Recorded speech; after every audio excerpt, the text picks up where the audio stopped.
गजा पर इसराइली मुहासरे और बमबारी को आज 13वां दिन है। इसराइल किसी भी सूरत में अपनी कार्रवाइयों से पीछे नहीं हट रहा है, बल्कि अब गजा में बहुत जल्द ज़मीनी ऑपरेशन करने का इशारा दे रहा है। अब से कुछ देर पहले इसराइली वज़ीर दिफा ने गजा की सरहद पर इसराइली फौजियों से बात करते हुए कहा है कि इस वक्त आप गजा को एक फासले से देख रहे हैं, लेकिन बहुत जल्द आप गजा को अंदर से देखेंगे।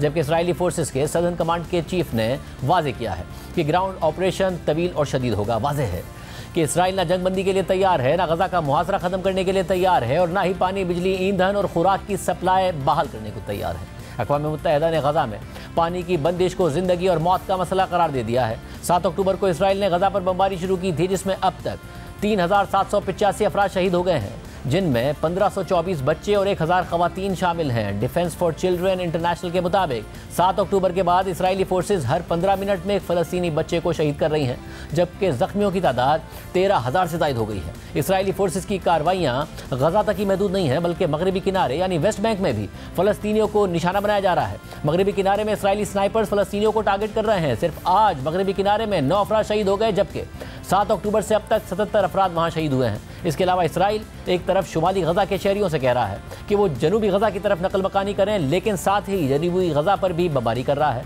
और वहाँ का कोई इलाका महफूज नहीं है। कल रात गए जनूबी गजा में इसराइल की बमबारी में बहुत ज़्यादा शिद्दत देखने में आई। इसराइल ने जनूबी गजा में खान यूनिस और रफा क्रॉसिंग के करीब शदीद बमबारी की। सिर्फ खान यूनिस में 11 रिहायशी इमारतों को मलबे का ढेर बना दिया गया। बच्चों और खवातीन समेत दर्जनों फ़लस्तीनी शहीद कर दिए गए। इसके अलावा आज सुबह भी इसराइल ने गजा के मुख्तलिफ इलाकों में बमबारी की, जिसके नतीजे में 44 से ज़्यादा लोग शहीद हो गए। इसराइली फ़िज़ाई हमलों में पूरे ख़ानदान ख़त्म हो रहे हैं। इसराइली फोर्सेस के सिर्फ एक फ़िज़ाई हमले में एक ही ख़ानदान के 30 से ज़्यादा अफराद शहीद हो गए। गजा में हालात ये हो गए हैं कि जो लोग इसराइली फोर्सेस की धमकी के बाद शुमाली गजा छोड़कर अपनी जान बचाने के लिए जनूबी गजा चले गए थे, अब वो वापस शुमाली गजा में अपने घरों की तरफ लौटना शुरू हो गए हैं, क्योंकि जनूबी गजा में इसराइल उतनी ही बमबारी कर रहा है जितनी वो शुमाली गजा में कर रहा है। फ़लस्तीनियों का कहना है कि जनूबी गजा में पनाह गज़ीनों की तरह मरने से बेहतर है कि शुमाली गजा में अपने घरों में इज्जत से मर जाएं।